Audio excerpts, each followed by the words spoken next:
d'envoi de ce match entre la France et le Canada. Le premier match pour la France, une équipe de France qui a pris ses quartiers de Léon il y a quelques jours seulement, après avoir fait 2 stages. Le premier à Font-Romeu, vous le savez, à 2200 mètres d'altitude, le second un petit peu plus haut, du côté de Tlaxcala à 2400. Aujourd'hui, les joueurs français sont descendus à 1800 mètres et le docteur Briac et toute son équipe médicale ainsi que l'entraîneur et aussi les joueurs espèrent que le fait d'être redescendu de 600 mètres aura un effet tout à fait bénéfique sur les organismes. Autant vous dire qu'ici à Léon, il fait très très chaud, que c'est vraiment une chaleur qui ressemble presque à celle que nous avions connue sur mon téléphone à Bilbao. La marche là-bas maintenant, le 1982 avait fait l'ouverture contre l'Angleterre. Donc une forte chaleur qui risque de jouer sur la qualité du match. Des Français qui se présentent dans une composition d'équipe sans surprise, puisque l'on sait qu'il y a eu quelques blessés, quelques indispositions aussi, et qu'après le forfait de William Ayache, c'est finalement le Bordelais, l'ex-Bordelais Thierry Tussaud qui a été titularisé. Au milieu du terrain, Tigana, donc il en éprouvait beaucoup de crainte, sera là, et là. Et le milieu de terrain français classique, c'est celui qui avait terminé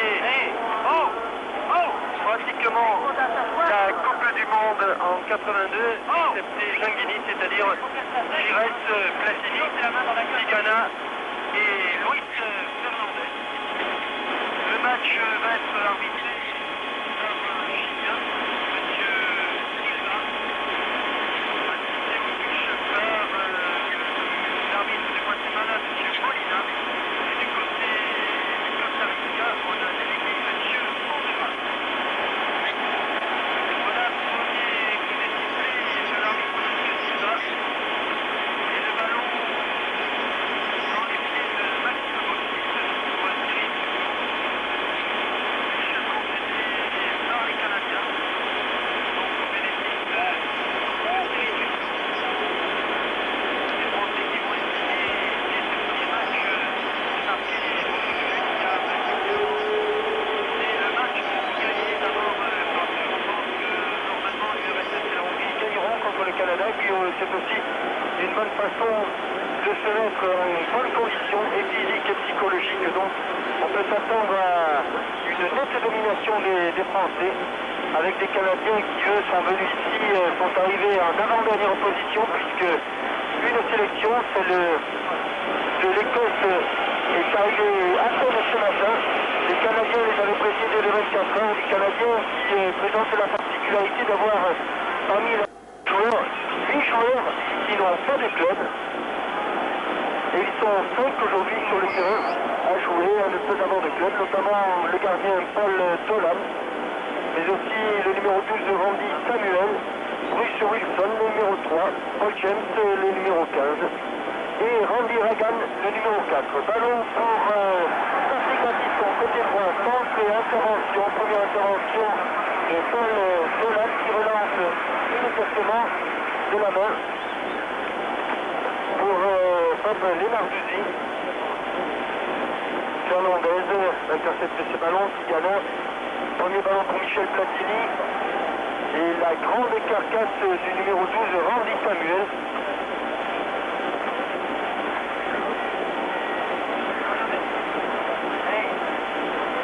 Long ballon en profondeur, bon contrôle de Carl Valentine.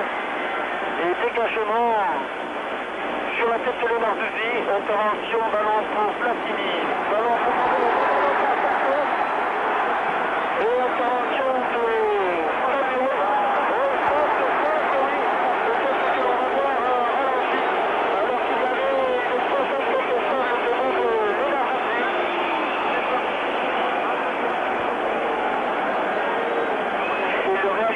Mexicain ne nous gratifie pas encore ralenti. Par contre là, M. Silva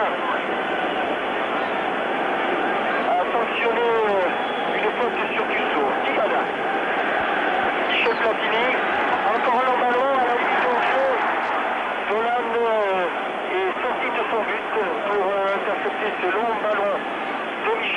timide à son capitaine, Bruce Wilson, Randy Samuel. Le blond, c'est Jan Bridge, qui joue lui dans un club, puisqu'il joue dans un club suisse, celui de la Chaux-de-Fonds. Long ballon en profondeur mais trop long à destination de Karl Valentine. Ballon qui file directement en sortie de but. Deuxième ballon donc pour Joël Bas, puisque le premier l'avait reçu à la suite d'une passe rentrée de Thierry Dussault. La colonie française est nombreuse ici au Stade de Léon.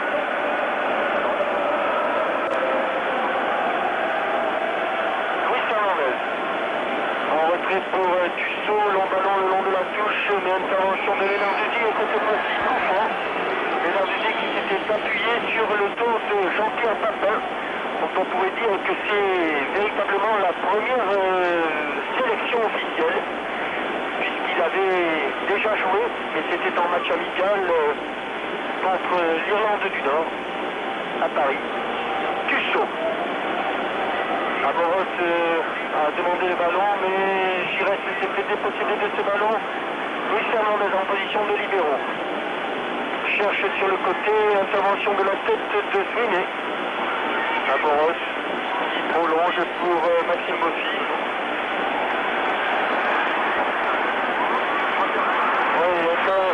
Oui, c'est vrai que là, Igor Vravlik, le jeune attaquant belge de Serein, avait réussi à pocher le ballon dans le pied de Maxime Bossy. Enfant.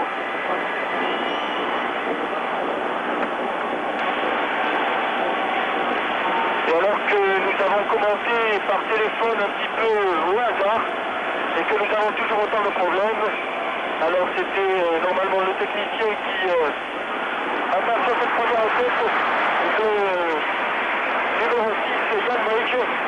Je vais céder la parole et le téléphone à Thierry Roland, car il faut vous dire que nous travaillons dans les conditions indignes d'une Coupe du Monde. Tout à fait, alors que l'on joue maintenant depuis 6 minutes et que la marque est toujours de 0-0 dans ce match disputé à Léon par une très forte chaleur entre la France et le Canada. Long dégagement de Joël Bass qui va jusqu'à son vis-à-vis. Le jeune gardien de 20 ans, Paul Dolan, qui a été préféré à Lethierry.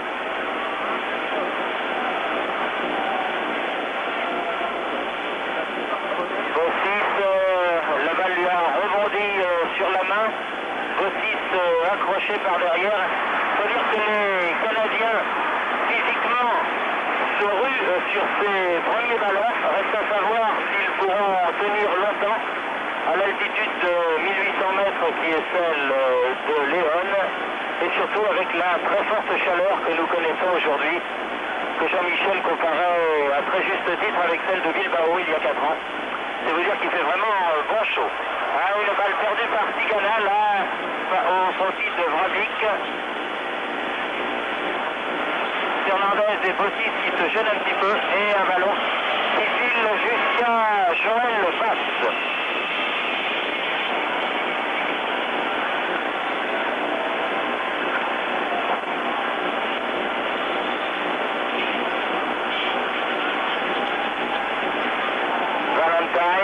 Coup de tête de Jean Tigana. Et ballon récupéré par Lenarduzzi, l'athlétique arrière droit de la sélection canadienne. Longue balle en avant. Et un coup de tête de Patrick Battiston. Papin derrière lui, Bossis qui honore aujourd'hui sa 70e sélection.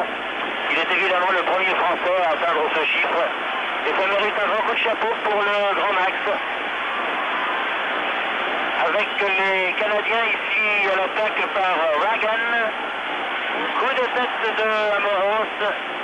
Samuel et Rocheteau à la lutte. Pour l'instant, athlétiquement, les Canadiens font souffrir les Français, c'est indiscutable. On s'y attendait un petit peu. C'est leur seule chance, une passe imprécise. Et un ballon intercepté par Thierry Dussault, alors que Paul James se trouvait à l'affût.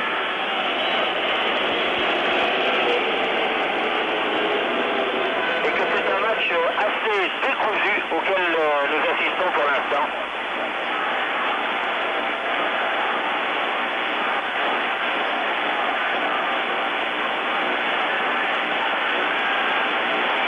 Valentine, faute de Thierry Tussaud.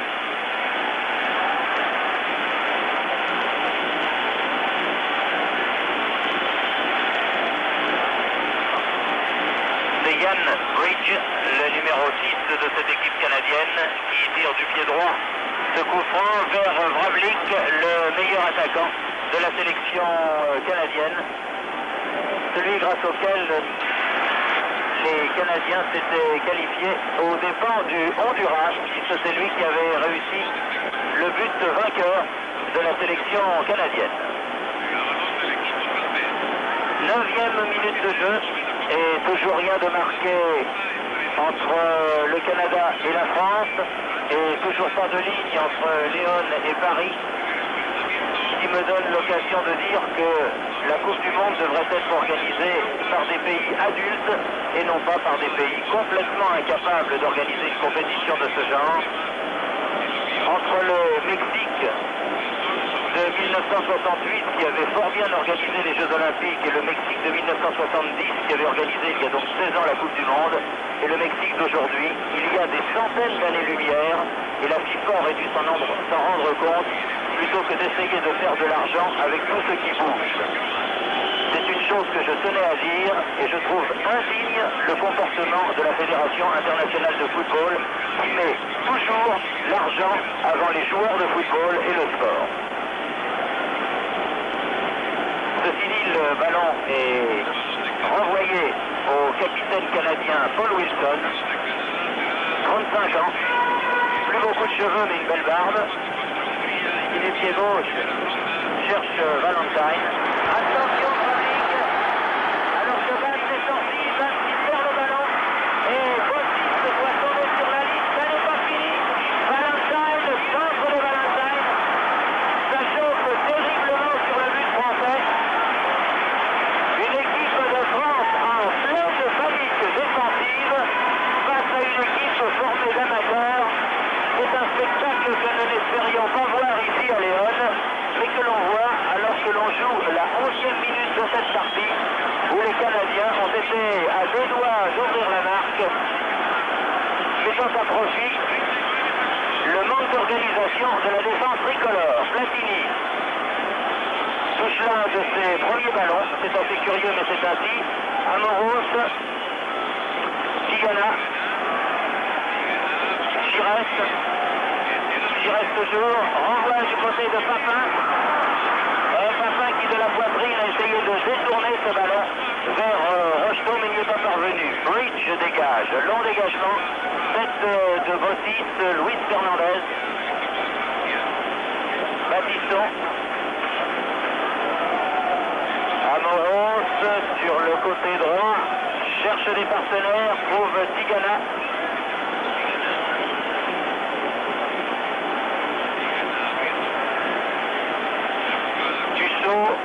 Papin, contrôle hasardeux de Papin et ballon perdu par les Français. Ragan, une balle qui va être sauvée là par Tussaud.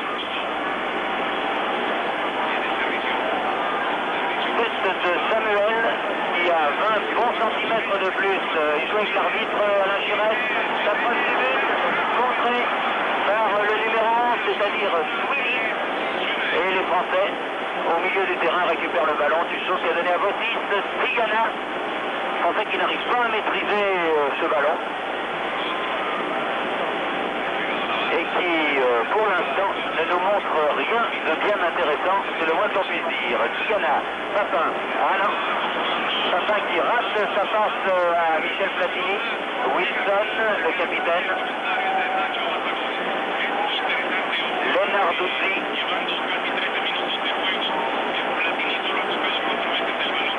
Ragan vers Valentine qui a essayé de déborder Batiston. Batiston qui a un petit peu envoyé son adversaire direct au balustrade et un ballon qui file jusqu'à Joël Basse.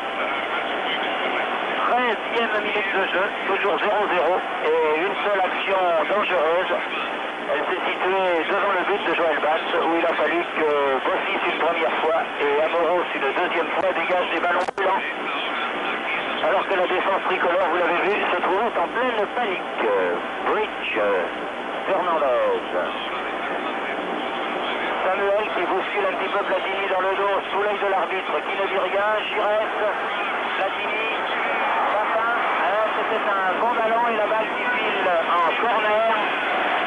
Premier corner en faveur de l'équipe de France dans ce match Canada-France. Content pour la Coupe du Monde. Dans ce stade de Léon, qui n'est pas rempli complètement, c'est le moins que l'on puisse dire. Corner joué par Giresse. Papin, aïe aïe aïe! Papin qui pivote sur lui-même et qui expédie au-dessus des buts de Paul Dallan un ballon qui se trouvait à environ 5 à 6 mètres de la cage canadienne. Eh bien, puisque nous partageons le téléphone et puis que dans sa jeunesse, Jean-Michel Larquet a rêvé de rentrer au PTT, eh bien, je vais lui donner le téléphone et c'est lui qui va vous faire vivre un petit peu la suite des opérations. On a atteint presque le quart d'heure de jeu et toujours 0-0. Oui Thierry, il n'y a pas que les lignes qui ne marchent pas puisque le ralenti qu'a voulu nous envoyer le réalisateur n'a pas marché non plus, il s'est arrêté en chemin. Et on avait vu que sur ce corner consécutif à une bonne action de Platini, Bossis avait donné le ballon dans les pieds de Papin et Platini et Rocheton étaient bien placés, ils attendaient une passe en retrait, mais Papin avait voulu continuer seule son action. On repart avec Dominique Rocheton, recruté pour Amoros. Toute la défense canadienne s'est regroupée devant son gardien Paul Dolan, Platini. Attention, encore une fois, non, il n'y a pas fois que le ballon a été utilisé tout à fait régulièrement par l'immense Randy Samuel. Grand garçon noir, chômeur lui aussi. Long dégagement de Paul Dolan pour la tête de Valentine. Directement dans les mains de Joël Bass, Amoros. Sous la pression de Igor Varak, qui est en retrait.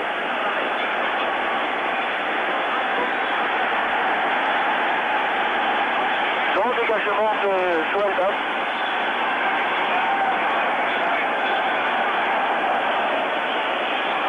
Donc Lénard aussi. Sur la ligne médiane pour Valentine. Changement d'aile de Yann Boyk. Intervention d'Emmanuel Amoros, Alain Giresse. Pour son libéraux Maxime Bossis. Des Français qui ont subi une chaude alerte à la suite d'une mésentente entre Maxime Bossis et Joël Bass.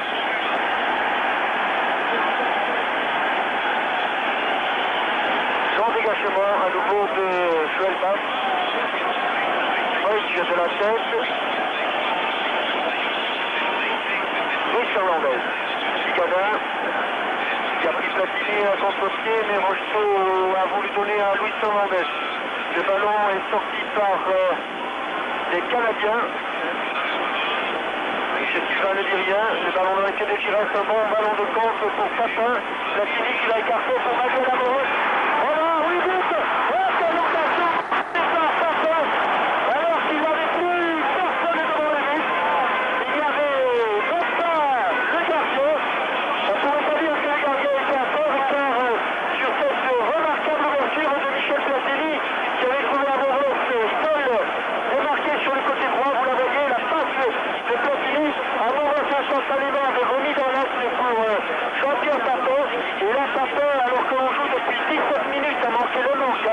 À savoir doubler la marque, un but soufflé, des occasions que l'on ne doit pas manquer à ce stade de la compétition et un malheur qui doit certainement être profondément ressenti par le jeune attaquant français, car on sait que pour un avant-centre la confiance est indispensable et il est évident que sur cette première action de Jean-Pierre Papin, alors qu'il n'y avait plus personne dans les buts canadiens, on pensait que le 1-0 était touché. Hélas, l'attaquant français Alice Ballot à côté. Luis Fernandez.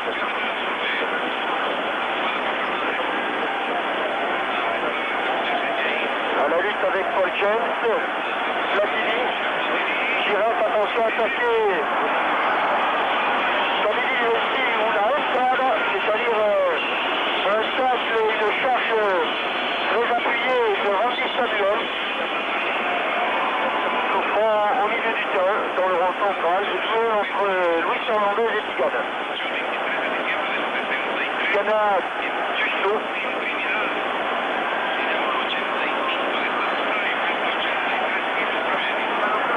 On est en sens et là il ne va pas. Oui, elle a été poussée en corner. Encore la panique dans la défense canadienne, et puisque Thierry va passer le micro, plutôt le téléphone sur un corner, j'attendais justement ce corner pour lui redonner la parole. Deuxième corner pour l'équipe de France, tiré comme le précédent par Alain Giresse. Il faudrait que les tricolores marquent un but, ça les détendrait un petit peu car on les sent vraiment très contractés. Luis Fernandez beaucoup plus à son affaire que lors du match d'entraînement contre les Pumas. Baptiston. Amoros dans les 16 mètres, remet au centre. Yann Brits dégage ce ballon encore Amoros. Platini. Non. Il avait tenté un petit lob, mais ce petit lob n'a pas surpris Paul Zolan, le jeune gardien de but de la sélection canadienne. Une équipe canadienne qui fait front comme elle peut. Oui. Samuel, véritable montagne ce Samuel, il a un gabarit de poids lourd. Il ressemble à Mohamed Ali en plus jeune. Pour vous dire qu'il y a du poids dans la défense centrale de l'équipe du Canada. Bridge qui a donné à Lenarduzzi. Longue balle en avant destinée à Valentine et une touche concédée par Patrick Baptiston.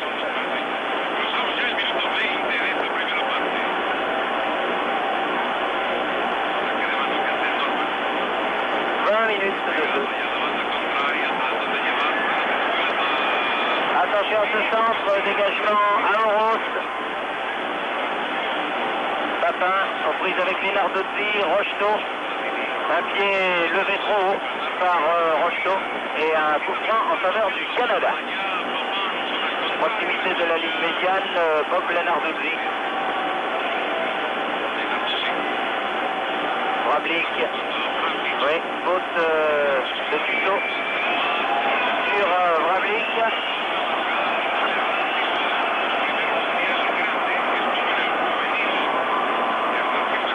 Et coup franc en faveur de l'équipe du Canada. Joué par James dans les bras de Joël Bass. Qui donne à Platini, venu chercher très loin ce ballon. Bruce Wilson. Attention, ça peut être encore dangereux, Valentine.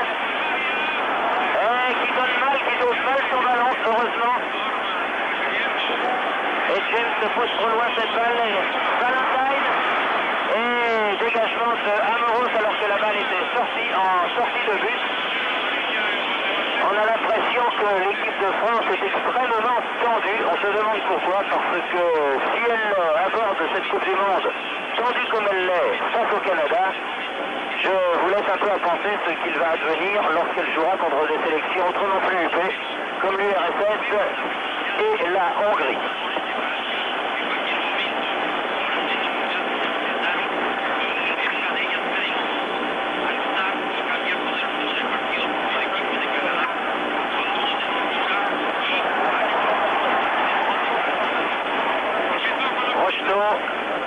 Derrière lui, Fernandez,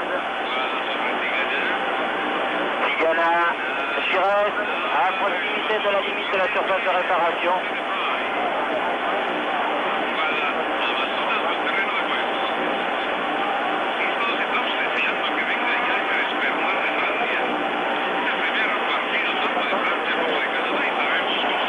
Une remise en jeu effectuée par un petit peu bousculé dans le dos aussi par Samuel qui impose son poids, mais les Canadiens jouent avec leurs moyens, avec beaucoup de cœur. Et un ballon de Fernandez qui va jusqu'à Joël Max.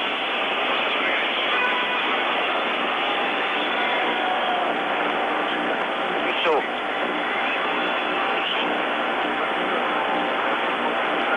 Samuel qui bouscule encore une fois Rocheteau. Il faudrait peut-être lui donner un avertissement à ce gentil Randy Samuel.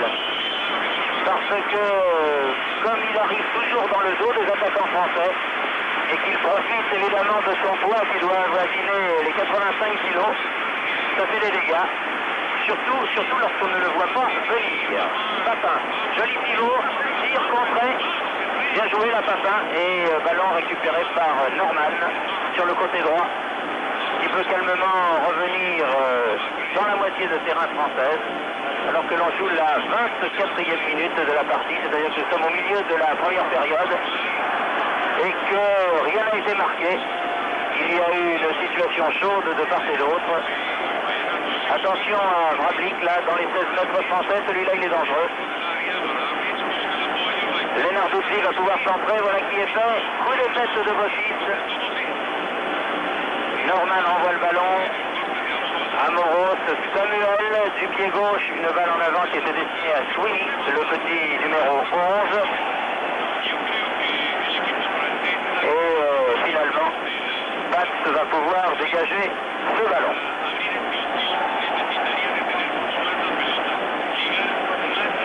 Diana, Giresse,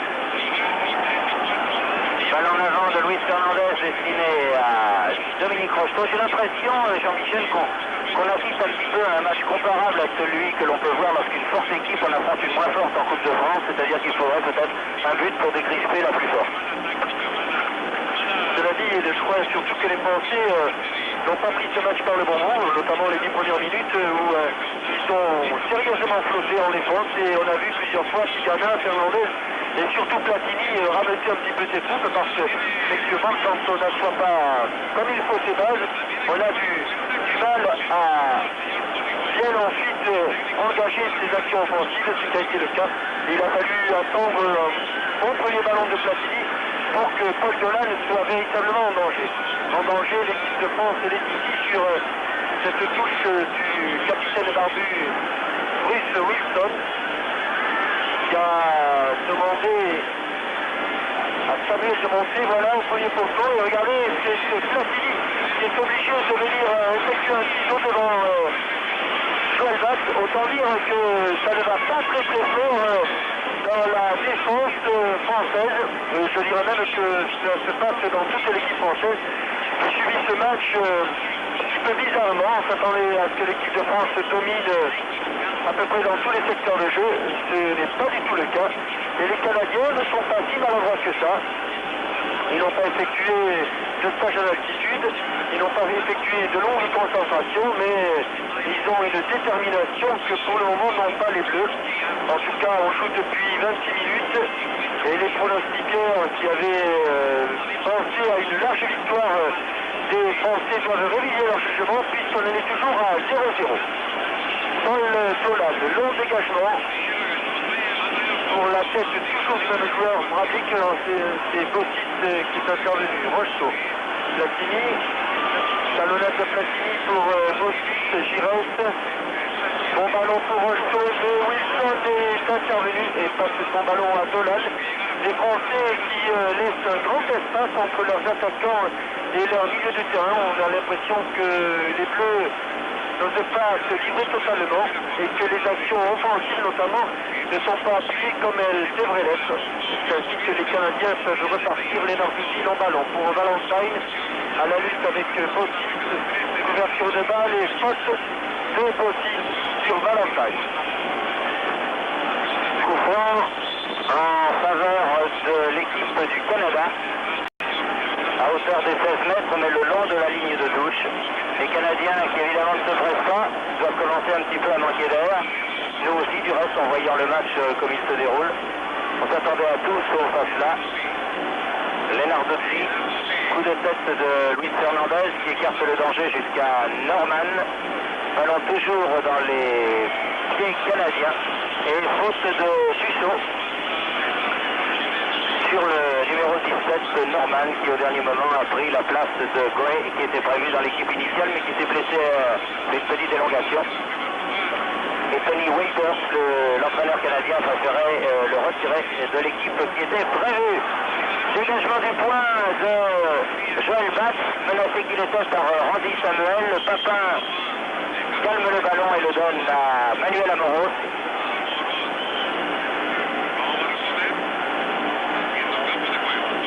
Tussaud face justement à Norman qui essaye de lui faire un grand pont, mais c'est peut-être un petit peu osé.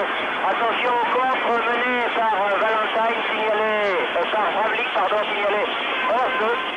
Il n'était pas évident, mais enfin le juge de ligne avait levé son drapeau et les Français vont pouvoir se dégager. Alors que nous approchons tout doucement de la demi-heure de jeu, puisque nous en sommes à la 29e minute. C'est une mauvaise surprise. L'équipe de France est tenue en échec par le Canada, 0-0. Et non, ballon que ne récupérera pas Rocheteau. Ballon qui est sorti hors des limites du champ de jeu. Dolan. Pouvant le donner tranquillement à Samuel. Samuel pour son capitaine Wilson.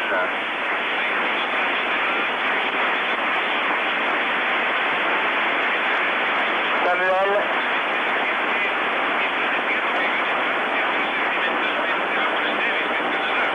Cherche Valentine. Et non, sauvé in extremis par Baptiston. Un ballon qui filait en corner. Une touche. Faite par Sweeney.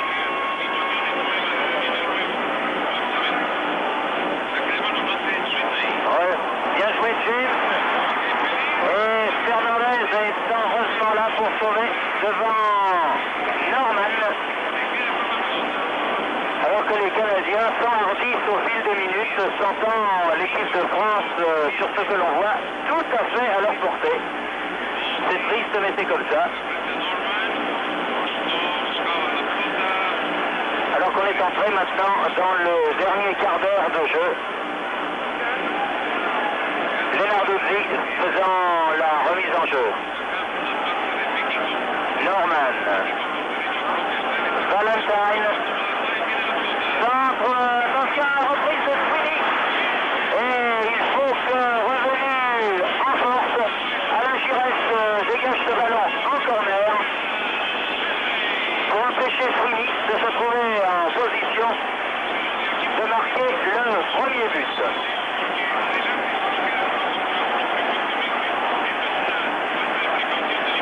Corner en faveur de l'équipe du Canada qui va être tiré par Valentine, Carl Valentine, garçon qui joue à Cleveland.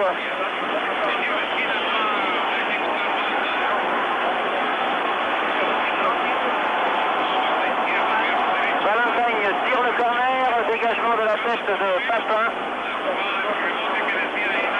Rocheteau aux prises avec James, prend le meilleur. Rocheteau en position d'ailier droit, arrive devant Wilson.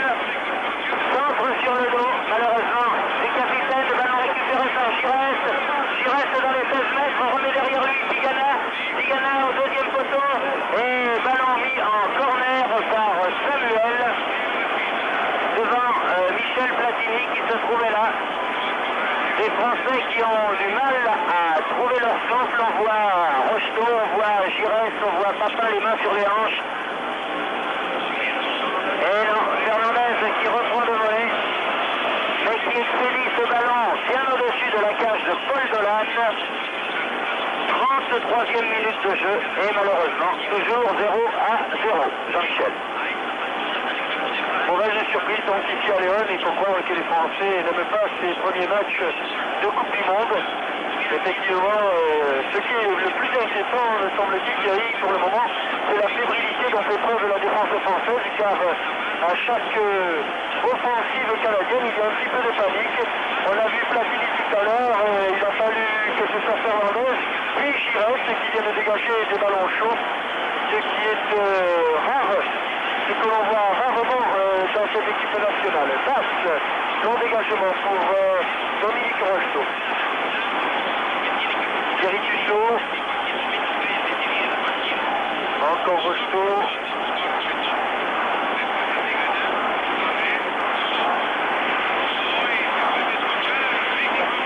Maxime Bossis, les Canadiens empêchent les Français de se sortir de ce coin là-bas. Et ils ont raison puisque c'est ceux qui ont le ballon. Sur le ballon contre Valentine est battu en course pure, en vitesse pure par Maxime Bossis. Baptiston, Giresse qui vient chercher loin son ballon. Papin, mais interception de Wilson qui attaque plus franchement son ballon.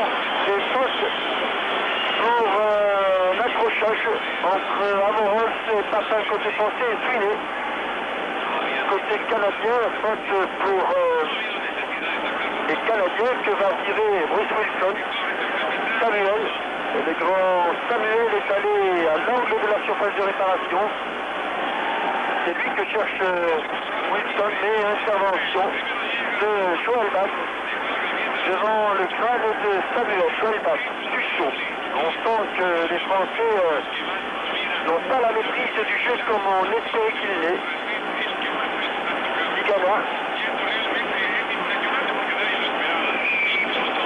Les Français qui sont battus en agressivité, qui sont battus dans la tête du ballon et qui ont bien du mal à se mettre dans le sens de la balle, c'est-à-dire face au but de Dolan. Tigana. Complet. Attention, c'est ce ballon en profondeur, mais elle ira directement dans les mains de Joël Bass.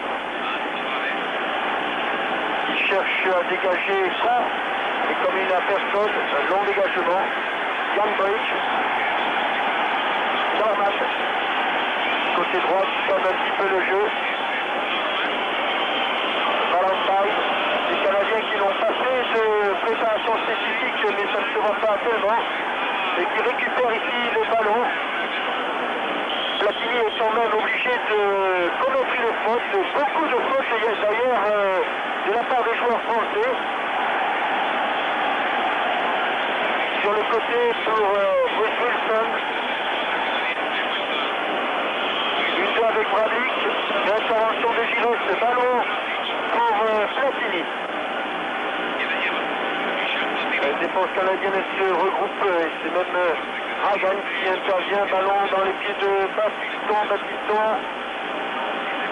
Qui a du mal à trouver un partenaire démarqué, il lance ce ballon loin devant. Et pour Bridge qui prolonge tranquillement pour Paul Dolan.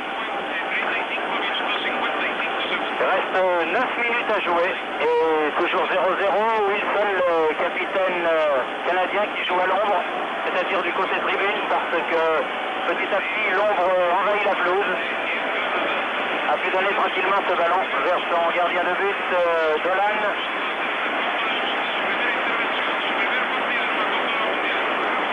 Attention, Tussaud qui n'écarte pas totalement le danger et qui pousse ce ballon en touche.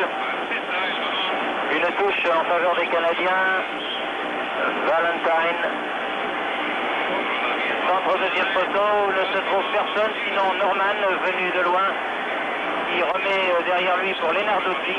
Et Papin se précipite pour dégager ce ballon en touche. Juste devant un panneau en face de nous qui vante les mérites de la Savoie olympique. Vous savez que la Savoie est candidate pour l'organisation des Jeux d'hiver de 1992 au même titre que Paris pour les Jeux d'été. Balle un peu longue de Fernandez pour Platini et récupéré par Samuel. Wilson, Sweeney qui a cherché Valentine, mais les deux joueurs canadiens se ressemblent étrangement, du reste le 7 et le 11, on dirait deux frères. L'un s'appelle Valentine, l'autre s'appelle Sweeney. Ne se sont pas compris et Joël Bass a pu récupérer ce ballon et dégager sur la tête de Papin qui prolonge pour Rocheteau. Il lui avait cherché Michel Platini alors qu'il reste 7 minutes et demie avant la fin de cette première mi-temps. Et que la marque est toujours de 0-0, faute de Vrablic sur Tussaud. Et un coup franc en faveur du Français, Néo Racingman, puisque Tussaud jouera la saison prochaine au Racing de Paris, tout comme Fernandez, du reste qui là va tirer ce coup franc. Je ne sais pas trop quoi faire du côté, voilà, une petite talonnade de Tussaud pour Fernandez. Tussaud qui retrouve le ballon, Jean Tigana. Tigana renverse de l'autre côté pour Battiston.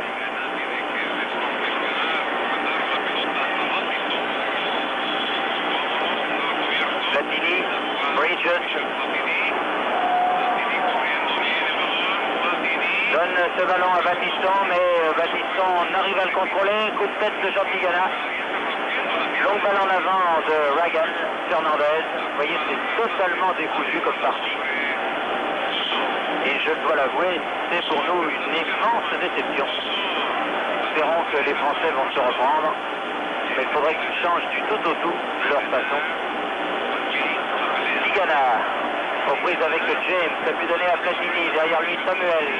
Platini renverse de l'autre côté vers Amoros. Amoros qui tente, Papin, Rocheteau. Non, pas de pénalty, estime l'arbitre Monsieur Silva, arbitre chilien. Ballon toujours pour les Français en position d'attaque, Patrick Battiston. Longue balle en cloche, sortie de Dolan. Et Dolan peut dégager tranquillement à la main vers Norman. Il reste 5 minutes et demie. Tussaud contre le Canadien. Tigana, Bossis. Tigana. Platini pour Bossis. Bossis toujours, encore Amoros qui a laissé sa place à Giresse sur le flanc droit maintenant. Giresse face à Wilson. Ah, ça va être difficile. Wilson parvient à dégager ce ballon.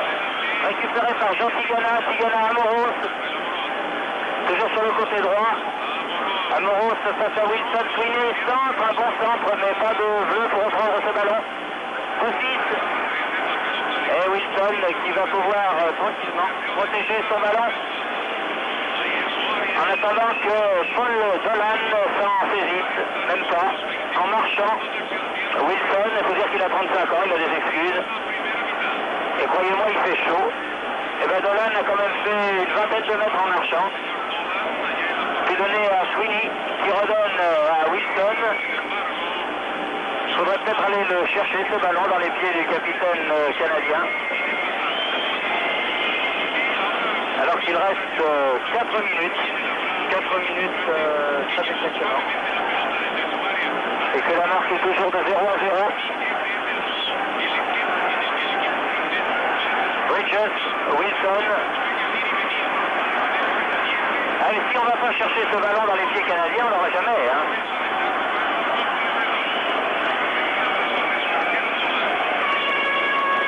Dolan.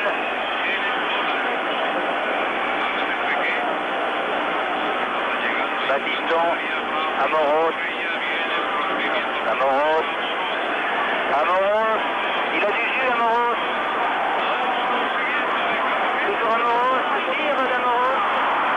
Et la balle sort en sortie de but, estime l'arbitre Monsieur Silva. Le Chilien Monsieur Silva, alors qu'il m'a bien semblé tout de même que Paul Dolan, le gardien de but du Canada, avait peut-être pas nettement, mais du moins effleuré cette balle. Toujours est-il que l'arbitre en a décidé autrement. Dépêchons-nous, semble dire Monsieur Silva, car il est vrai que les Canadiens, qui sont à la tête d'un joli capital avec ce point que leur accorde généreusement une bien pas l'équipe de France, eh bien, les Canadiens font tout pour jouer la montre. Papin.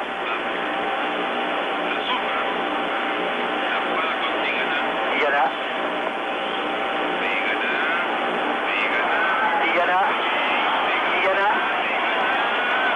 Toujours Tigana, mais bloqué par Lénardozzi. Norman. Longue balle en avant de Lenarduzzi pour Vravlik. Battiston est là pour mettre ce ballon en touche.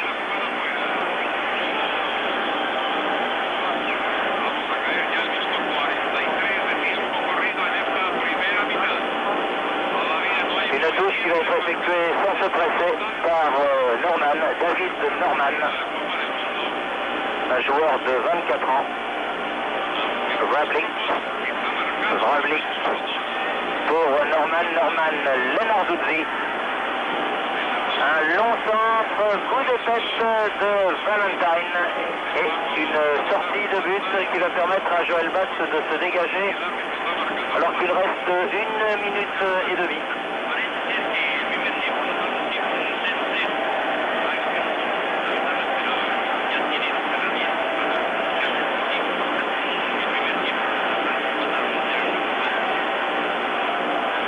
De la tête, Giresse, Papin. Papin qui a manqué autour du quart d'heure de jeu une occasion qui aurait pesé lourd dans cette partie parce qu'elle aurait complètement détendu les Français. Fernandez. Surtout que c'était une action en plus bien conçue. Ballon qui ne demandait à aller caler au fond des filets. Samuel, une tête de plus que Rocheteau. Giresse. Platini. Ballon piqué, mais mésentente avec Papin. Et Platini qui fait signe à ses deux attaquants de pointe que quand ils font le geste d'y aller, il faut y aller. Car sinon les ballons, comme cela vient de se produire, sont perdus. Bridges, le numéro 6, qui lui aussi marche avec le ballon, vous le voyez.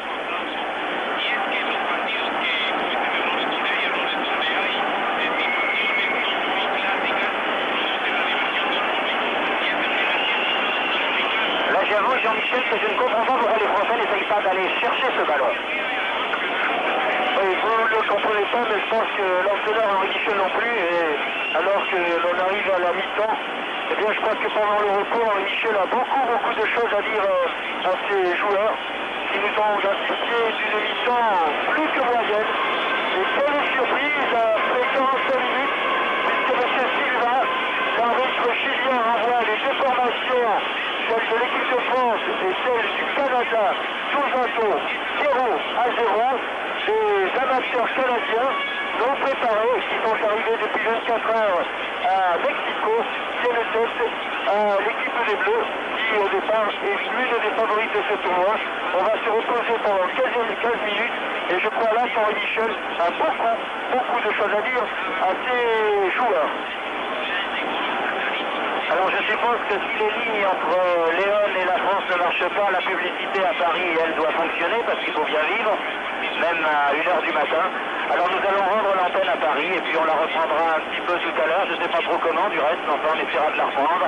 On fait encore un grand bravo à la FIFA et à l'organisation de la télévision mexicaine pour ce qui se passe ici à Léon.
cheveux qui se trouve là. Ça lui redonne pas des cheveux, mais ça lui redonne des couleurs. C'est déjà pas mal.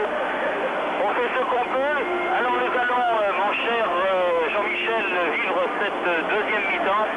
Qu'est-ce que Henri Michel peut bien dire à une équipe française aussi décevante à la mi-temps?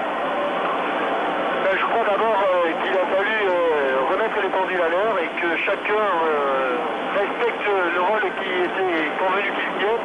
Je pense notamment que sur le plan défensif, il y a eu beaucoup trop de flottement pour que ce soit le véritable visage de l'équipe de France. Et que forcément, lorsque l'ensemble de l'équipe a vu les hésitations de la défense, eh bien, les Bleus se sont un petit peu regroupés dans ce secteur, ce qui n'a pas empêché Joël Batz d'être parfois en danger, et surtout de voir une équipe de France paniquer devant au maximum 3 attaquants canadiens, ce qui n'est pas tout à fait normal. Et puis aussi au milieu du terrain, ce qui a été notre point fort ces dernières années. Il y avait Jean-Guigny à la place de Fernandez, mais le talent de Louis n'est pas en doute, il n'est pas en cause ici. Et c'est vrai que le milieu de terrain n'a pas non plus rayonné comme il aurait dû le faire. Vous voyez, il y a beaucoup de lacunes, et je crois que d'abord il va falloir revenir à un jeu beaucoup plus simple, beaucoup plus dépouillé, avec des Canadiens qui sont loin d'être naïfs, qui sont loin d'être ridicules, bien au contraire, qui jouent leur atout, qui jouent avec les moyens, mais qui ont empêché les Français de développer leur jeu. Vont-ils pouvoir le faire pendant 90 minutes, c'est-à-dire encore pendant une mi-temps? Cela reste une question en suspens, mais pour le moment, en tout cas, les Canadiens ont tenu la dragée haute et ont même fait pratiquement jeu égal avec une équipe de France qui, il faut bien le dire, a été fort décevante au cours de ces 45 premières minutes. C'est donc une très mauvaise surprise qui nous attend ici au stade de Léon, où pourtant les supporters français étaient venus en nombre. Il y en a qui sont venus un petit peu des 4 coins de la France. Il y a une pancarte qui vante un groupe venu de Bourgogne. Nous avons rencontré des supporters venant de Pau, la région native de Jean-Michel Larquet. Il y en a, je crois vous l'avoir dit au cours de la première mi-temps, qui sont venus de Savoie, il y en a qui sont là, qui viennent de Marseille, qui viennent de Paris, bref, il y en a de partout. Et je pense que tous ces supporters, comme nous, doivent être cruellement déçus après les 45 premières minutes que nous venons de voir et doivent souhaiter retrouver une équipe de France qui, sur ce que l'on a vu depuis qu'elle se trouve ici, au Mexique, eh bien, est bien loin d'assumer le rôle de favori, d'un des favoris en tout cas, de la Coupe du Monde qui lui était généralement attribuée par les augures du football européen. N'oublions pas que l'équipe de France est championne d'Europe, un titre qu'elle avait obtenu en France, il est vrai, mais enfin elle l'avait obtenu en livrant de bonnes parties, notamment contre le Portugal, notamment contre la Yougoslavie. Et cette équipe est sensiblement la même que celle que nous voyons évoluer aujourd'hui. Et il faut bien reconnaître que c'est le jour et la nuit entre l'équipe de France de 1984 et celle que nous retrouvons 2 ans plus tard, ici à Léon, à l'occasion de ce 13e championnat du monde de football. Il est vrai que les joueurs ont vieilli. Je regardais en compulsant mes notes et en inscrivant sur mon petit cahier l'équipe de France l'âge des joueurs qui composent l'équipe de France. C'est vrai que c'est une équipe âgée, puisque seuls Papin et Amoros sont ce qu'il convient d'appeler de jeunes joueurs. Tous les autres ont dépassé ou approchent la trentaine, et ceci explique peut-être cela, dans la très lourde chaleur qui est celle de Léon en cette fin d'après-midi, puisqu'il est 17h ici à Léon. Alors que Tussaud effectue un changement de flottant très apprécié. D'habitude, c'était les rugbymen qui changeaient de flottant sur la pelouse. Là, c'est Fernandez qui a montré ses superbes cuisses au public de Léon. L'arbitre chilien, M. Silva, regarde s'il y a bien 22 acteurs sur le terrain. Les 22 même, pas de problème. Et ça va donc repartir pour une deuxième mi-temps de 45 minutes, au cours de laquelle, ma foi, il convient de faire la décision. Contentons-nous de ce qui peut être acquis aujourd'hui, une victoire, même si celle-ci doit être obtenue par un but à 0. C'est toujours mieux qu'un résultat nul 0-0. Ballon dans les pieds canadiens, Lennart Dudvig, Norman, Vossis.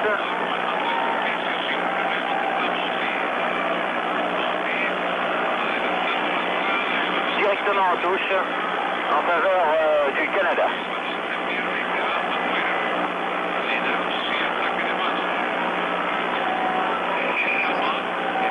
Norman fait la remise en jeu. Lennart Dudvig.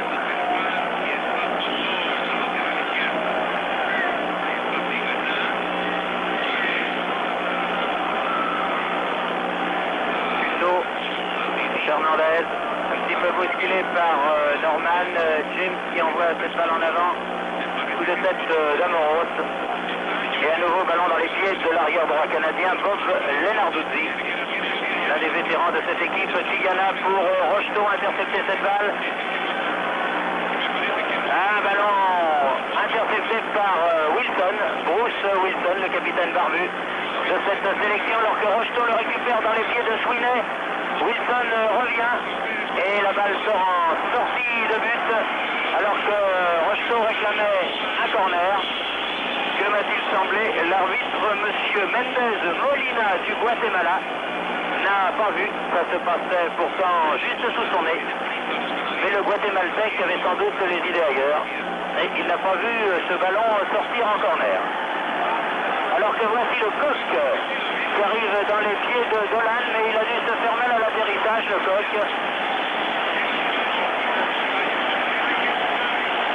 Oui.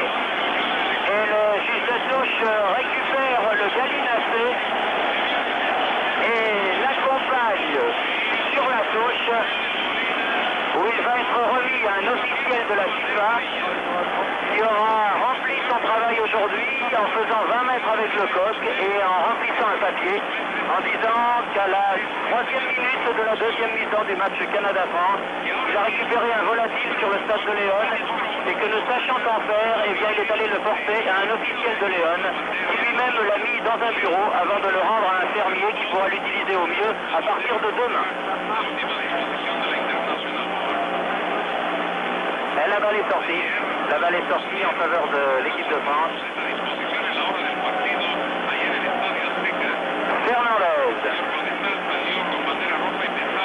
Fernandez. Rocheteau et un ballon qui sort à nouveau poussé par Norman en faveur de l'équipe de France. Wilson, Rocheteau. Et la balle pour Fernandez, centre du pied gauche. Et la balle atterrit dans les pieds de Michel Platini, là-bas à proximité de la ligne de touche. Derrière lui pour Amoros, Tigana. Ah non, Giresse pris à contre-pied sur cette passe de son coéquipier bordelais, qui récupère là un ballon qui volait pour le donner à Amoros. Oh là là! Faute de Sweeney sur Manuel Amoros. Amoros qui a été pris par le numéro 11 canadien. Tant que M. Silva, ne daigne sortir son carton jaune, on a l'impression, alors que l'on en est qu'au 3e match de Coupe du Monde, puisqu'on a vu hier le match d'ouverture, et puis cet après-midi, on a pu voir la rencontre entre le Brésil et l'Espagne, et puis maintenant celle-ci, on a l'impression que les arbitres de ce tournoi ont le carton jaune collé à la poche et qu'ils ont du mal à le sortir. Quelle est votre impression, Jean-Michel? On l'a vu dans des excès de brutalité, peut-être comme ici, plutôt tout à fait comme sur cette action où Sweeney a envoyé Amoros faire super vaisseau supérieur. On l'a vu aussi sur des problèmes simplement de règlement, des murs à 9 mètres 15 mais qui ne sont qu'à 6 mètres. Mais c'est vrai que les arbitres qui ont la réputation de recevoir des instructions très sévères ne le sont pas en ce début de mondial. Bonne action par Louis, frappe du pied gauche. Il a en 200 là, il ne sait plus où est le ballon. Et Papin est arrivé à 1/10 de seconde trop tard. Et Norman avec l'aide de Jan Boyk, a réussi à sortir ce ballon, poste le tuto sur Frablik, sur Igor Frablik, qui n'est pas content et qui le fait savoir à Thierry Tuto. On vient de nous apporter des nouvelles du coach. Thierry n'est souffrivé que d'une légère entorse de la cheville et donc il devrait être présent au prochain match. Voilà, on s'amuse comme on peut ici à Léon, avec des bleus qui repartent par Massimo Sis. Puis Fernandez en retrait pour Patrick Amoros, qui est à peu près le seul tricolore exemple de reproche au cours des 50 minutes qui ont duré ce match, puisqu'on joue la 6e minute de la deuxième période de Luis Fernandez.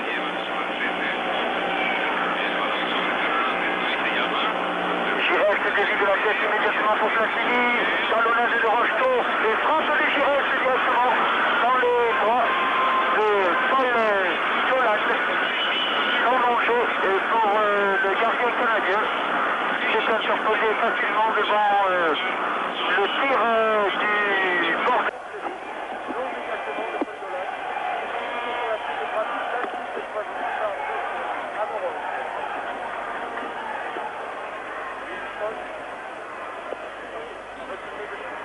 À la mise avec la fiction,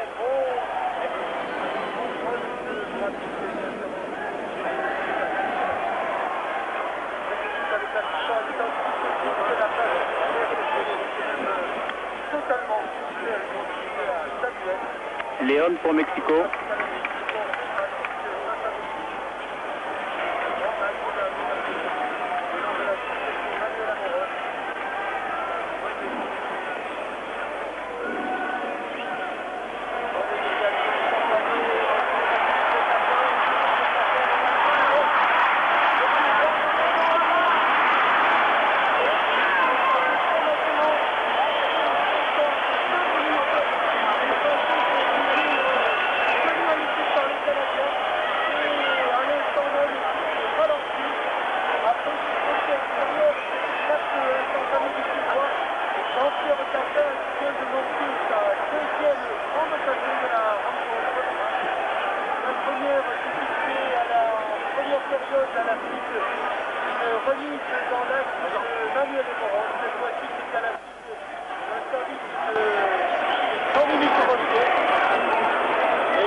Thierry Roland et Jean-Michel Larquet. C'est donc de Paris que nous allons essayer de vous commenter la suite et la fin de ce match entre la France et le Canada, toujours 0-0.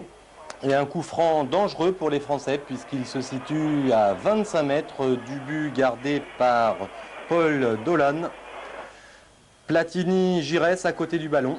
C'est sans doute Michel Platini qui va tirer. C'est peut-être un petit peu loin pour lui, une trentaine de mètres en fait.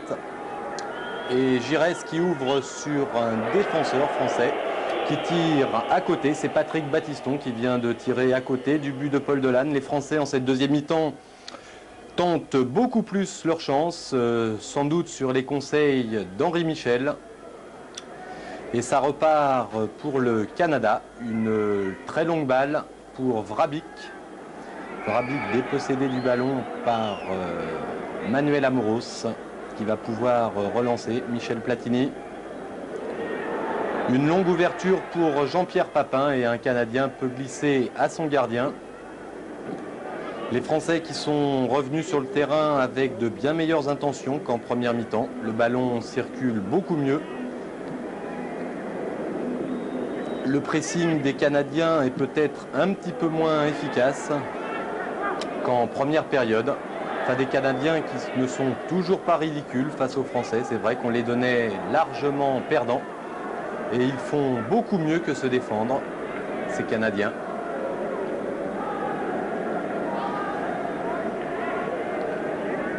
Platini qui donne sur le côté pour Patrick Battiston. Dominique Rocheteau. Jean Tigana pressé par Vrabic. Et une ouverture qui file vers Joël Batz qui est quand même obligé de se coucher. Pas très inquiété dans cette deuxième mi-temps, Joël Batz. En tout cas, moins qu'en première.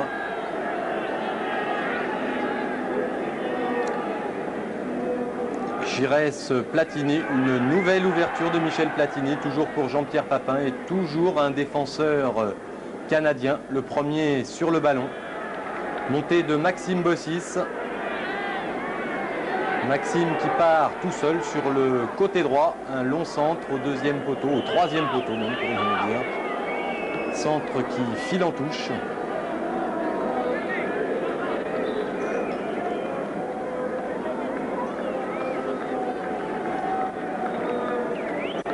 Et le ballon dans les mains du gardien Paul Dolan. Des Canadiens qui pour le moment font une très bonne affaire puisqu'il reste un tout petit peu plus d'une demi-heure de jeu et qu'ils tiennent la France en échec.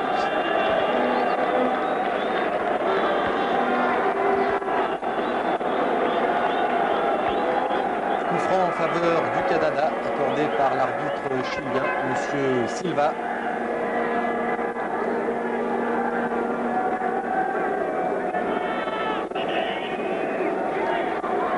Là, il reste moins d'une demi-heure à jouer. Coup franc tiré par le capitaine Bruce Wilson.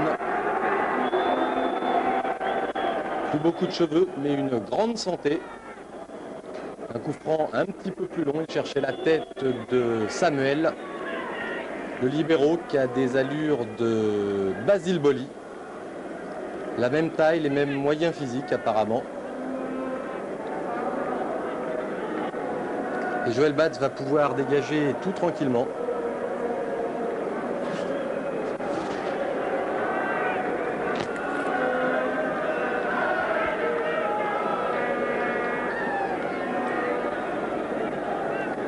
Les Français qui récupèrent le ballon par Manuel Amoros. Toujours Manuel Amoros qui s'enfonce dans la défense canadienne. Un centre au deuxième poteau, il n'y a personne. Des ballons souvent un petit peu trop longs. Les Français n'ont pas encore réussi à trouver la bonne distance.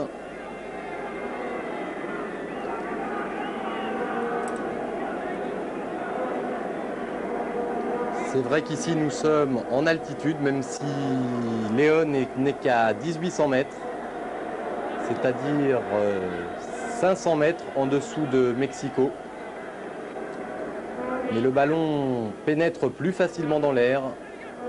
Et c'est pour ça que les Français ont du mal à trouver la distance. Ballon récupéré ici par Jean Tigana. petit peu comme au billard. Samuel bousculé un petit peu par Rocheteau. Papin pour Dominique Rocheteau en milieu de 4 défenseurs. Un tir français contré. Le ballon n'est pas perdu. Fernandez, Tigana. Un tir de Tigana à ras de terre contré par un Français. Tigana qui récupère le ballon. Rocheteau est hors jeu. Papin tout seul. Et ça passe une nouvelle fois à côté. Papin qui était en position de hors-jeu, me semble-t-il. En tout cas, on revoit cette action au ralenti. Ici, Rocheteau est hors-jeu, puis Papin. Les Canadiens réclament le hors-jeu. Je pense qu'il leur a été accordé. Jean-Pierre Papin qui n'a pas eu beaucoup de réussite aujourd'hui. Avec 2 occasions très très nettes. Et 2 fois, le ballon est passé de très peu à côté.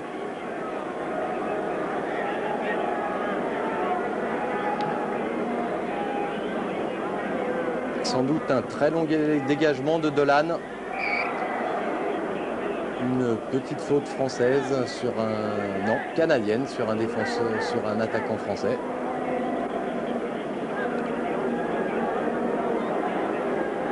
Les Français ont du mal à maintenir le rythme qu'ils avaient imprimé en début de deuxième mi-temps. Ils monopolisaient le ballon. La fatigue maintenant fait peut-être son effet. La chaleur aussi. Thierry Roland nous disait qu'il faisait plus de 30 degrés à Léon.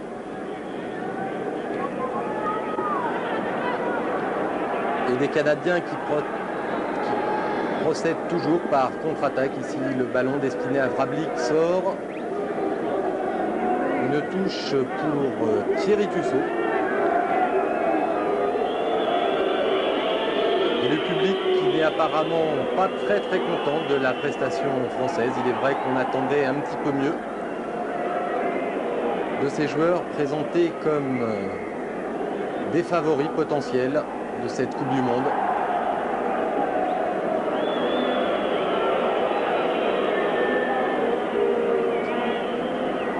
Alors je pense que nous avons retrouvé nos envoyés spéciaux Thierry Roland et Jean-Michel Larquet. Sur ce ballon. Et Dolan va pouvoir se dégager à nouveau. Alors que je vous le disais, les minutes passent imperturbablement.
Voilà, je crois que la liaison n'est toujours pas bonne du tout entre Paris et Léon.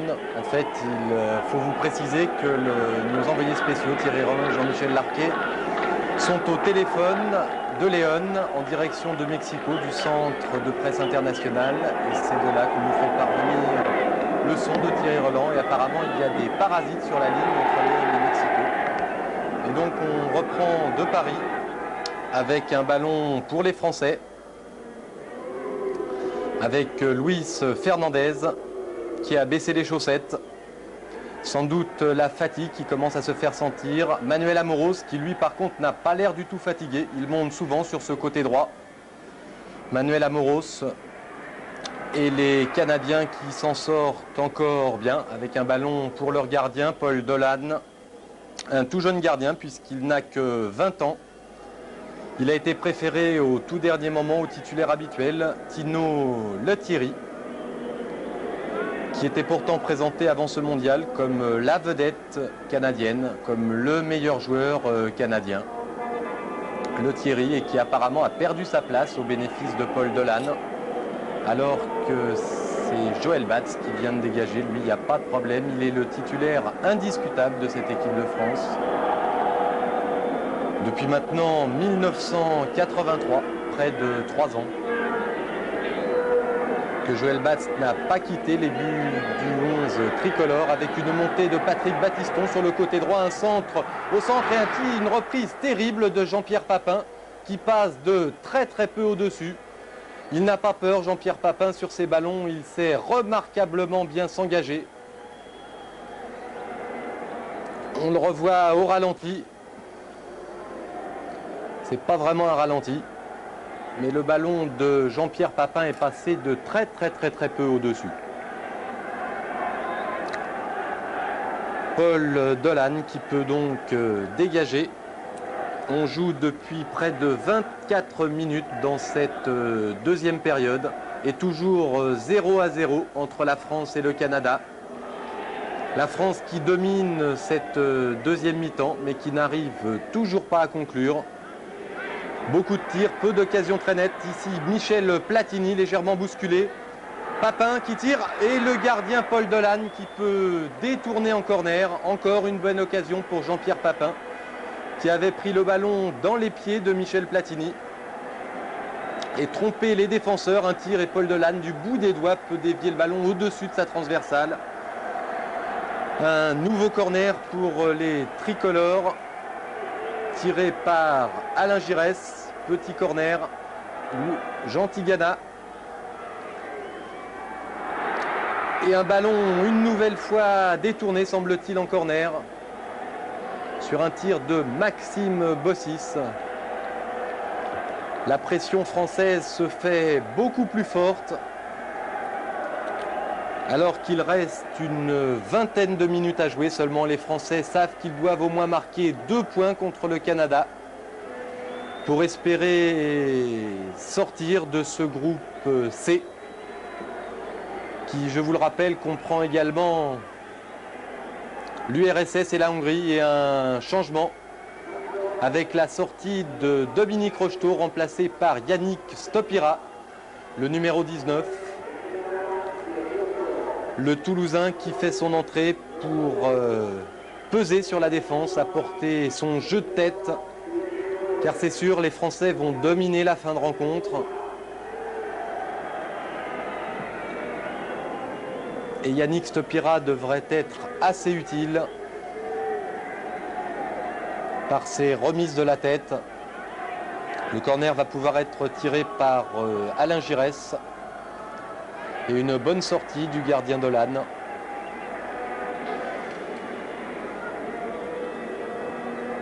Un joueur qui est sans club, comme beaucoup de ses coéquipiers. Depuis que la Ligue nord-américaine de football professionnel a fait faillite. Des Canadiens qui tentent bien de réagir en contre-attaque, mais ça devient de plus en plus difficile pour eux. Ils payent sans doute maintenant les efforts d'une belle première mi-temps. Maintenant, pour eux, le principal est de conserver ce résultat qui serait vraiment très flatteur pour eux, pour leur première participation à une phase finale de Coupe du Monde.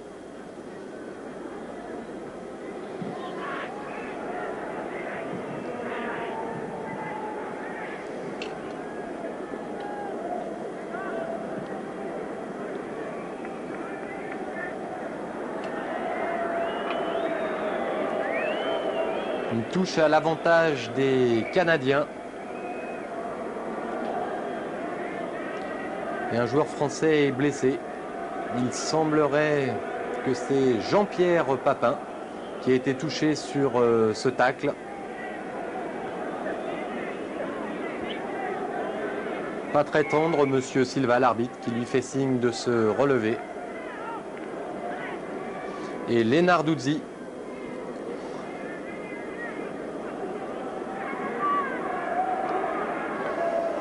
Ragan aux prises avec Jean Tigana, une petite faute de Ragan qui accroche Jean Tigana.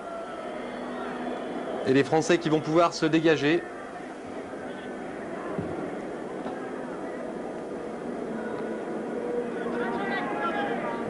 Ballon récupéré par Lenarduzzi. Ragan. À nouveau Lenarduzzi, une très longue balle devant pour Vrablic à la lutte avec Patrick Battiston. Une petite faute de Vrablic sur Battiston. Sifflé par l'arbitre chilien de la rencontre et ça repart côté français.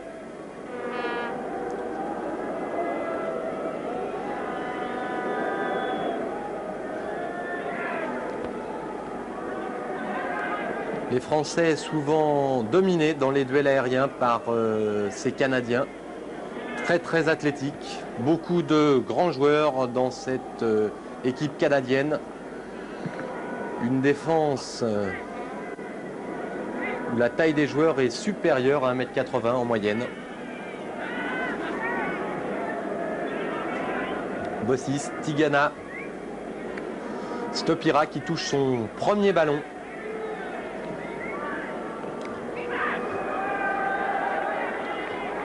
Et Samuel, l'immense Samuel, il mesure 1,85 m qui trône au milieu de cette défense canadienne. Il se régale sur les ballons en hauteur des Français qui ont du mal à poser le ballon au ras du sol.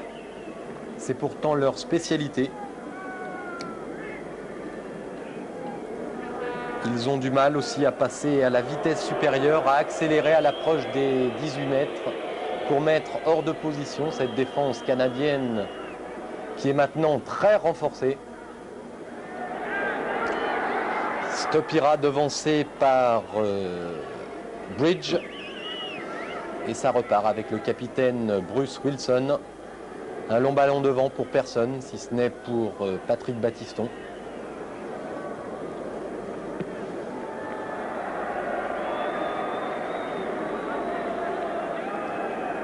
Beaucoup d'imprécisions de part et d'autre, des deux côtés. On a du mal à se trouver.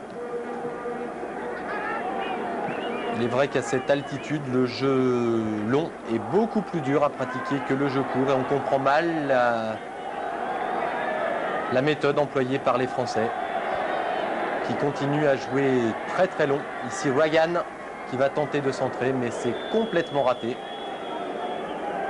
Et Joël Batz va pouvoir se dégager. Il reste maintenant un quart d'heure de jeu et toujours 0-0.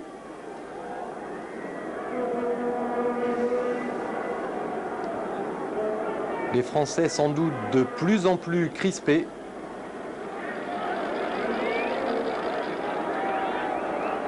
Ils ne pensaient sans doute pas piétiner aussi longtemps devant les Canadiens, qui c'est vrai sont quand même un petit peu moins mauvais que ce qu'on nous avait annoncé. C'est vrai, pas de grands joueurs, mais une équipe dans l'ensemble très solide, très soudée, très physique et qui pour le moment a l'air de tenir le choc. Sur le plan physique, une préparation faite quasiment au niveau de la mer. Et Valentine qui essaye de passer tout seul, mais il est très bien coupé par Maxime Bossis.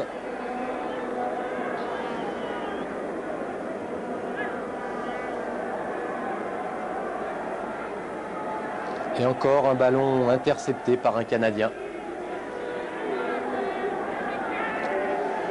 Platini revenu assez loin pour chercher le ballon et pour orchestrer la manœuvre. Mais vous voyez, même Michel Platini a du mal à assurer correctement ses passes. Le ballon là était un petit peu trop long. Et la touche est à l'avantage des Canadiens et du capitaine Bruce Wilson. 35 ans.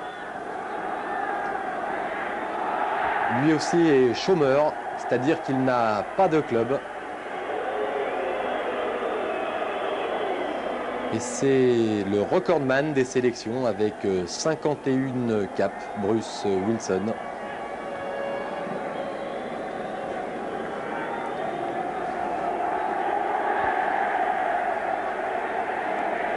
Touche au bénéfice de l'équipe de France, effectuée par Manuel Amoros pour Alain Giresse.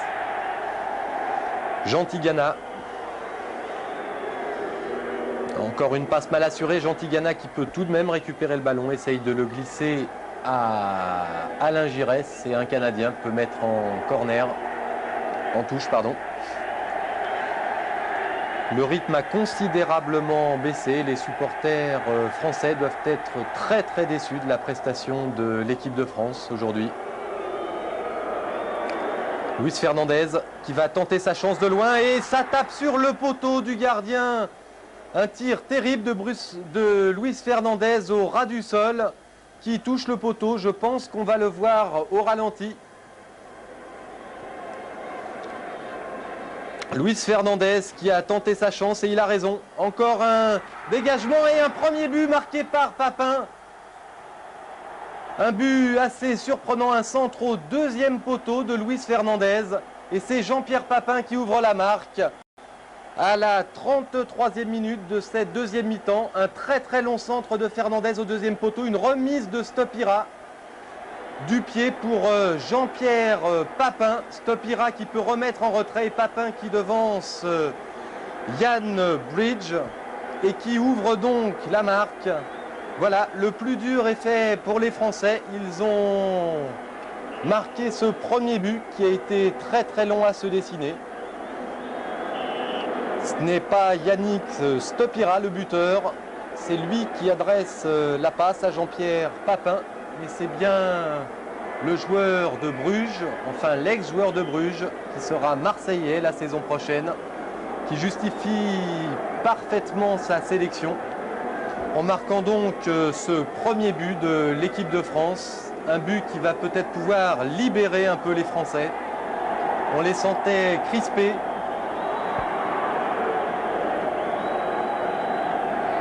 Et coup franc pour les Canadiens par leur capitaine Bruce Wilson. Un ballon effleuré par l'immense Vrablic. Un Canadien d'origine tchécoslovaque, né à Bratislava. Et ils sont nombreux dans cette équipe à être nés en dehors du Canada. Canada qui n'a pas une grande tradition de football. Là-bas, c'est plutôt le hockey sur glace ou le football américain qui sont les sports rois. Et les Canadiens qui maintenant vont tenter le tout pour égaliser. Ils ont fait une belle partie. Un long centre. La touche sera au bénéfice des Canadiens avec Norman. Norman qui cherche un partenaire, qui laisse derrière lui à son capitaine Bruce Wilson. Là, on cherche Vrablic, mais c'est Manuel Amoros, sans doute le meilleur Français sur le terrain aujourd'hui. Il s'est battu du début à la fin du match, qui n'est pas encore fini. Il a aussi baissé les chaussettes, Manuel Amoros. La fatigue doit commencer à se faire ressentir sur les tibias. À 1800 mètres d'altitude, l'oxygène est un petit peu rare. Et les muscles doivent commencer à être douloureux pour les joueurs français, mais aussi pour les Canadiens. Samuel qui a une nouvelle fois pris le meilleur de la tête sur Stopira.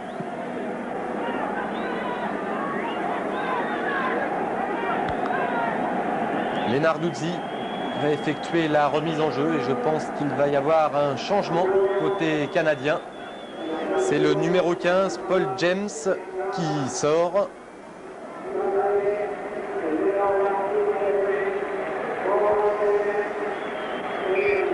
Remplacé par le numéro 9, Branko Segota. Un attaquant de 24 ans qui est né en Yougoslavie, à Rijeka.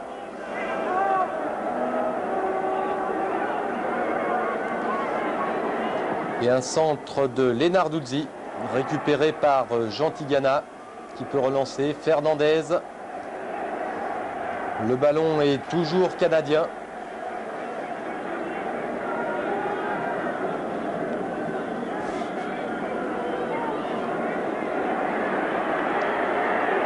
Des Canadiens qui sont d'habiles techniciens, et oui, ils ont du mal pour la dernière passe à se frayer un petit chemin dans la défense française, mais ils font très bonne figure, pas maladroits du tout, ces joueurs nord-américains qui pour la plupart jouent dans un championnat en salle. Ici une excellente sortie de Joël Batz. Une sortie importante car ça rassure sans doute les défenseurs français.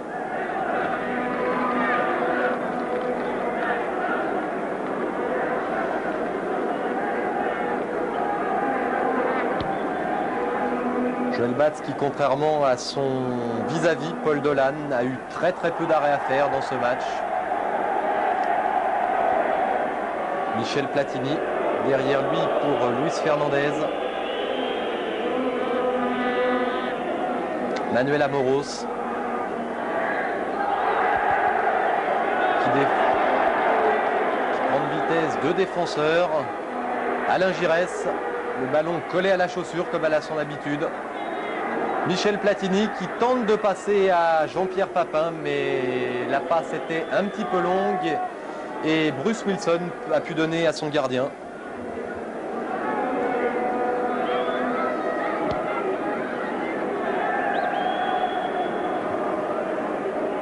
Michel Platini peut-être un petit peu moins offensif qu'on ne l'aurait pensé.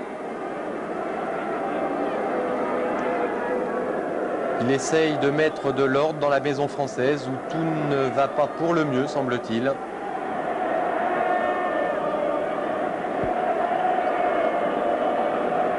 Alors qu'il reste maintenant 5 minutes à jouer à peine. Et que l'équipe de France mène toujours 1-0, but de Jean-Pierre Papin.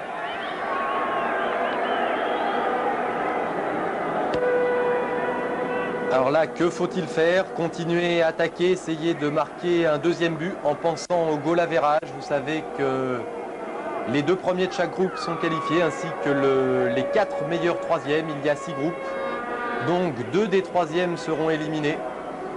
Il faut donc marquer un maximum de buts pour ne pas prendre de risques au cas où. Car on peut se demander ce que ce sera lorsque les Français auront en phase 2 les Soviétiques ou les Hongrois, qui sur le papier semblent bien meilleurs que ces Canadiens. Et une très longue balle en direction de Patrick Battiston, devancé par un défenseur canadien. 4 minutes de jeu seulement.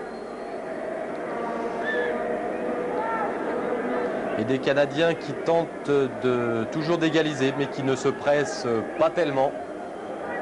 C'est vrai que pour eux, un score d'1-0 est assez flatteur. Je suis sûr que si avant le mondial, on leur avait dit qu'ils feraient 1-0 avec l'équipe de France, attention, un ballon repoussé seulement par Joël Batz. Mais il n'y a pas trop de mal. Je suis sûr que si avant le mondial, on leur avait dit qu'ils ne perdraient qu'1-0 contre l'équipe de France, ils auraient signé tout de suite ces Canadiens. En tout cas, ils auront joué sans complexe. Et ici, une petite faute de Jean Tigana. Et oui, Monsieur Silva, l'arbitre chilien, accorde un coup franc très bien placé aux Canadiens.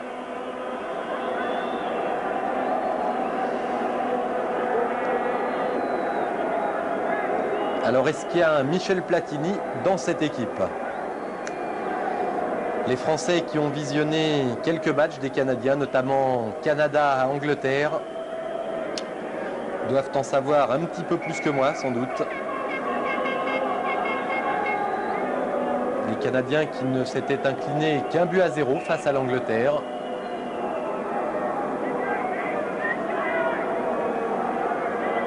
Un coup franc assez bien placé à une vingtaine de mètres du but de Joël Batz. Un tir puissant renvoyé par le mur. Et les Français peuvent se dégager. Pas pour longtemps. Bruce Wilson qui récupère le ballon. Un contre favorable.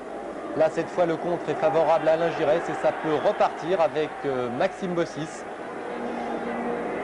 Michel Platini. Michel qui prend tout son temps. Une longue balle pour Luis Fernandez et deux volets. Luis Fernandez a essayé de lober Paul Dolan. C'est passé au-dessus, mais il fallait le tenter. Une très très belle ouverture de Michel Platini pour Luis Fernandez.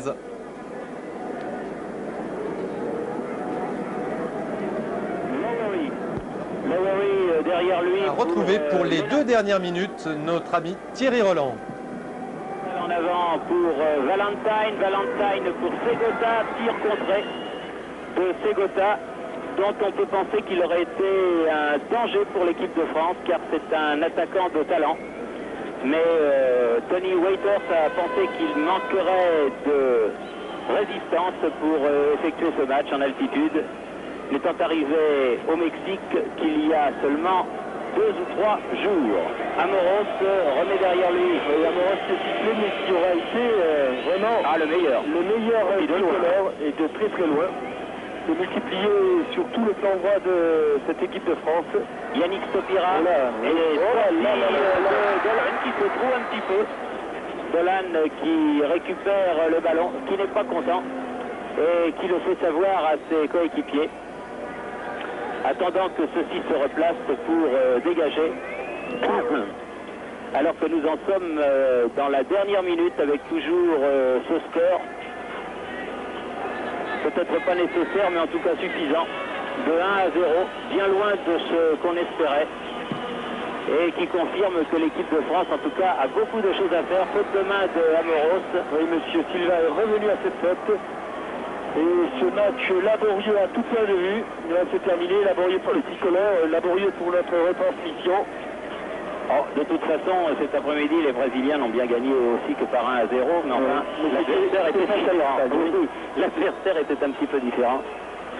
Attention, peut-être... À la tête de Samuel, non, c'est celle de Stopira et Papin qui était revenu, voit son dégagement contré par Tigana, frappe toujours de Segota. Et un ballon qui file au-dessus de la cage de Joël Batz, alors que l'arbitre demande que revienne le ballon. Alors que le temps est terminé depuis 15 secondes et que les arbitres ici n'ont pas l'habitude de faire jouer les arrêts de jeu. Et là, en tout cas, il demande à Joël Batz d'effectuer ce dégagement.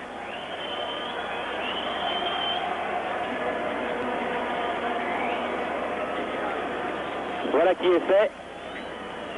Dégagement sur la tête de Stopira, Papin en pointe et coup de sifflet de l'arbitre qui indique que le match est terminé.